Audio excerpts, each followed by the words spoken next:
श्रीमान् वेङ्कटनाथार्य कवितार्किककेसरी वेदान्ताचार्यवर्यो मे सन्निधत्तां सदा हृदि। अथ 12 सर्गः।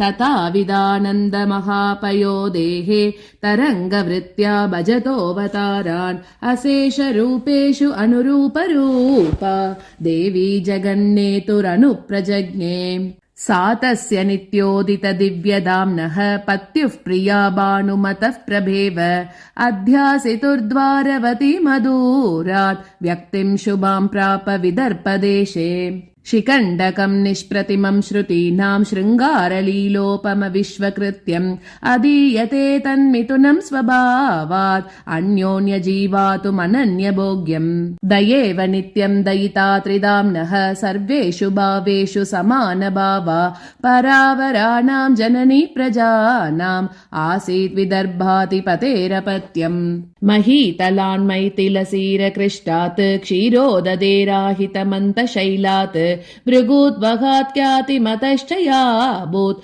सा भीष्मगात् अभ्युदयाय भूयः।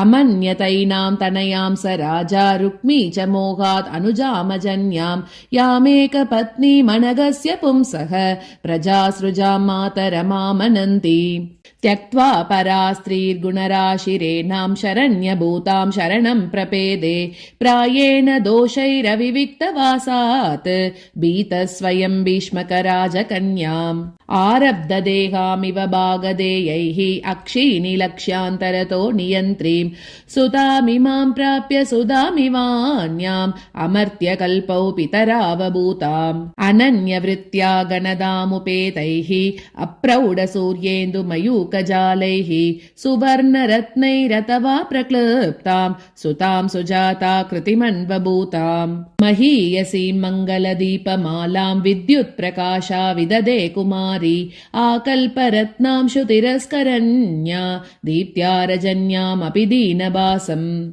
कलामिवार्दाम् अकठोरदाम्नः पुण्योदयानामिव पूर्वचर्यां प्ररोहवेलामिव कान्तिवल्याः प्रैक्षन्त शुद्धान्तमृगीदृशस्ताम्। आत्माधिकारादधिकामवस्थामयत्नतो नूनमवाप्तु कामां वार्तानभिज्ञे वयसि स्थितां तां वाग्देवता वन्दिमुखेव वन्दे। प्रदित्समानेन हरेरभीष्टं कामेन सा कल्पलतेव सृष्टा पित्रोरिवानन्यदृशां प्रजानाम् आशंसया सार्धमवापवृद्धिम्। पद्मादिरेका प्रतमान भूमा निर्धार्यमाना निगमैरभिज्ञैः तदङ्घ्रिविन्यासमिषेण जज्ञे भूमेस्तदा भूषणपङ्क्तिरग्र्याम्। अदृश्यभेदैरतिसूक्ष्मभावात् जज्ञे जगन्मङ्गलतां ददानैः विहारलौल्याद् विषमेषु तस्य गतेषु वाक्येषु च नृत्तगीतैः। यदप्सरः पाणिसरोजमुक्तं प्रसूनवर्षं निपपात तस्याम् अपूरितस्यैव रजोभिरग्र्यैः अपांसुलापांसु विहारवाञ्छाम्। यदृच्छया तत्र परागजालैः यानेव सा केलिगृहानकार्षीत् ततः परं द्वष्टुरमी समीची महेन्द्रशाला विधिमातृकाभूत्। चतुर्दशैतानि जगन्ति यस्याः क्षेमाश्रितं क्रीडनकं बभूव पर्याप्तलीला मुमुदे तदैषा पाञ्चालिका पञ्चरशारिकाद्यैः। आस्वादनीयामधिकं श्रुतीनां मुग्धाभिजातानि वचांसि तस्याः प्रायेण लौल्यादधिकृत्य किन्ना विधिप्रिया व्याहरतान्यभाषा। अविप्लुतव्याकरणानि तस्याः क्रमेण शिक्षानि यथाक्षराणि अनुश्रवाणामनघप्रवृत्तेः आदेशदायीनि वचांस्य भूवन्। विभूदयस्तत्र विशाम्पतीनामात्मीयया देवदयावतीर्णाः स्वचिह्नभेदान् परिबर्हयन्त्यः प्रपेदिरेतत्परिवारभावम्। वेदालवाले विहितस्थितं तां रम्यप्रतानामिव रत्नवल्लीं स्तनादिलक्ष्यस्तबकादिचिह्नैः आविष्कृतं यौवनमाविवेश। तदीय सर्वाङ्गजुषोरगाधं सौन्दर्यलावण्यसुधास्रवन्त्योः ममज्जुरापत्य दृशः सखीनाम् अन्योन्यसम्भेदमपूर्वतीर्थम्। निषेव चन्द्रेण गणव्यपाये नैसर्गिकी बुद्धिरिव श्रुतेन फलेन सा नीतिरिवा प्रमादा युक्ता बभौ नूतन यौवनेन आलक्ष्य संलापलवैरपाङ्गैः अङ्गैरनङ्गोदय पूर्वरङ्गैः वियातमुग्धैरपि विभ्रमैः सा विलक्षयामास विभूषणानि अमुक्तकौमारयुवत्वसीम्ना कान्त्या बभौ कल्पितरागभूम्ना जरत्पलाश प्रसवानुशक्ता प्रतानिनी पल्लव सम्पदेव प्रसादनानां परिकर्म दिव्यं विजृम्भणं विभ्रमजालकानां वयः शुभं वामदृशश्चकाशे पश्यदृशां भाग्यमनन्यभोग्यम् अवाप्य सा मुग्धदशामपूर्वामव्याजलीलागतिराबभासे रम्या रमोत्पत्तिदशाविशेषात् जाम्बूनदी जङ्गमपद्मिनीव तस्यास्तनुं वर्णयतो ममैवं हीनोपमादोषपदं न विन्देत् निदर्शनं तैरपि नित्यदृष्टं येषां निकर्षोऽपि गुणो यतः स्यात् तारेण तस्या शिकुरान्धकारे तारायितं मौक्तिकजालकेन प्रायेण योऽसौ प्रलयावसाने निशीतसृश्चेरभवन्निदानम् द्युतिं शिकारत्नसहस्ररश्मेः ज्योत्स्नां च मुक्ताफलजालजातां तत्कुन्तलश्रेणिमयी तमेस्र मैत्रीं ददौ मन्मथचापमौर्वी मुखाब्जसौन्दर्यमदुद्विरेपाः कान्त्यापगा शैवलपुञ्जकल्पाः शोणेन चूडामणिना ससन्ध्यां तमीमपुष्यन्नलकास्तदीयाः शरत्प्रसन्नेन्दुकलाभिरामा ललाटरेखा सुदृशोरराज कामेण तत्कान्तिलता समृद्ध्यै स्वयं प्रक्लृप्तेव सुधा स्रवन्ति कस्तूरिका क्लृप्तविशेषकं तत् पश्यन् मृगाङ्गो वदनं मृगाक्ष्याः विभाव्य तादृक्परभागशोभां कलङ्कयुक्तोऽपि जहौ विषादम् तारुण्यनद्यास्तनुवीचि कल्पे तद्ब्रूलते शार्ङ्गनिदानदृश्ये अनङ्गवेदप्रणवस्य रत्या लेखाक्षरं न्यस्तमसूचयेताम् प्रसूतपद्मोत्पलकाननश्रीः प्रारब्धवीचि विभवाविलासैः दृष्टिस्तदीया ददृशे दयार्द्रा द्रागीयसी मन्मथदीर्घिकेव तद्दृष्टिरायामवती सुजाता श्यामोज्ज्वला चारु विशालमद्या मन्ये समेष्यन् मधुवैरिलक्ष्य चेतो भुवः शक्तिरभूतमोगा गृह्णति रत्नतिलप्रसूनं नासा तदीया नयनाब्धिसेतुः अबोधि निःश्वास समीरगन्धैः अन्तर्गतान् वेदगणान् वमन्ति नवेन्दु सन्ध्या प्रभृतीनि लोके निर्वर्ण्यमानानि निदर्शनानि न कल्पविन्दन् कलयापि तस्याः स्मितादरव्याप्तिकृतामभिज्ञाम् अहेतुरज्यन्नदरस्तदीयः प्रसूनमुक्तायितमुग्धहासः लक्ष्मीलताया ललितोददेश्च प्रवालयोगं प्रतयां बभूव मुखं तदीयं विरराजमुग्धं सौरभ्यलावण्यसमुच्चयेन व्यवस्थितान्योन्यविशेषलोभात् एकत्वमापन्नमिवेन्दुपद्मां वर्णानुपूर्वी सुभगेन काले भव्यां श्रुतिं भावयता यतावत् तारस्य संस्थानमिवान्वकार्षीत् कण्ठेन सा काञ्चन कम्बुभासा मधुद्विषः कण्ठपरिष्क्रिया कामात्मनामाल्यकृतेव क्लृप्ते बभूवतुर्बाहुलते तदीये शम्पाद्विषौ चम्पकमालिके द्वे आसीतदिश्चान विशेषसीमा वक्षोजयोरङ्कुरतोरमुष्याः मुकुन्द वक्षस्थलमुद्रणार्हां भव्यामवस्थामिव भावयन्ति समावृतौ हारमयूकसूत्रैः तस्यास्तनौ चारुतरौ अभूताम् जिगीषतस्तत्प्रियचित्तवृत्तिं मनोभुवो मङ्गलपूर्णकुम्भौ तस्यास्तदा तत्त्वदलक्ष्यमध्यं तन्व्यास्तनद्वन्द्वमवापवृद्धिं काले यथा तत्प्रतिमप्रभूतं कृच्छ्रादभूत्कृष्णभुजान्तरालम् मध्यं कृशिं नाविरराज तस्या नाभिः ह्रदान्नालमिव प्ररूढं प्रियागमोदर्गमभूत्यदग्रे कुचात्मना काञ्चन पद्मयुग्मम् स्तोकानताङ्गी स्तनभारभूम्ना मुग्धा बभौ मुष्टिमितावलग्ना भृङ्गाभिनन्द्येन गुणेन योक्ता कामस्य सा कापि धनुर्लतेव रराजलावण्यतरङ्गरम्या वलित्रयी मध्यगता मृगाक्षाः अन्तस्थितानामिव दर्शयन्ति निवेश सीमान्तमनुश्रवाणाम् मध्येव लग्नं सुदृशो विलग्ना रोमावलीका मदनुर्गुणाभा जिगायनाभि सरसः सुजाताम् उल्लासिनीमुत्पलरेणुपङ्क्तिम् अनुप्रयातस्ववशामभिघ्यां यूतोजितो यौवनगन्धहस्ति तद्रोमराजीव्यपदेशदृश्यां नूनं ददौ नूतनदानरेखाम् प्रकाशितावर्तरुचिः प्रबाब्धौ नाभिः सुवृत्तारुरुचेन ताङ्ग्याः रोमावलीरत्नलतानुरूपं रुक्मेण निष्पन्नमिवालवालम् पृथ्वी चकाशे स्तनसम्पदस्या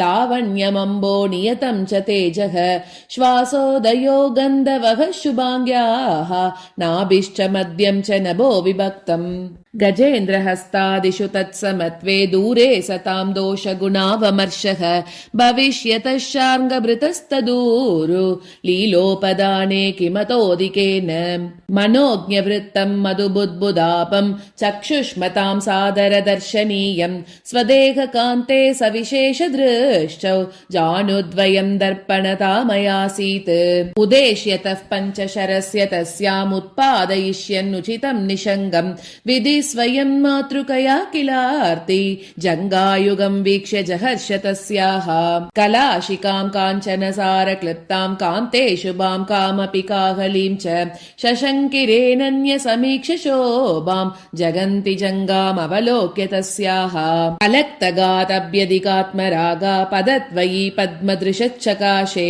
प्राचीन जन्म प्रणयानुरोधात् सम्भाव्यमानेव सरोजलक्ष्म्या पादाम्बुजे दत्तमधुप्रसक्त्या निर्नेजयामास नकेन्दुकान्त्या प्रायेण सा सत्पदमाश्रयन्ती पङ्गान सत्सङ्ग भवान् पृथिव्याः तस्याः पदाम्बोजमृणालभासा प्रकाशभूम्ना नकमौक्तिकानां प्रकीर्ण पुष्पा सुदयावसिक्ताः विहारभूम्यो युगपत् बभूवुः तस्याः श्रुतिश्रेणिशिखामणीनां सकेसरादिदिदिबित्नकानां प्रसादिकालोचन भृङ्गलौल्यं पद्मद्वयी पादमयी निरास मुखेन्दुनिष्यन्द निभैरमुष्याः मन्दस्मितैरिन्दुरवाप्तमान्द्यः प्रायः प्रबोधाद्बुधकान्तिलोभात् नकात्मना तत्पदमेव बेजे अलक्षिदेवैरवतारलक्ष्म्याः तस्या शुभापादनकेन्दुपङ्क्तिः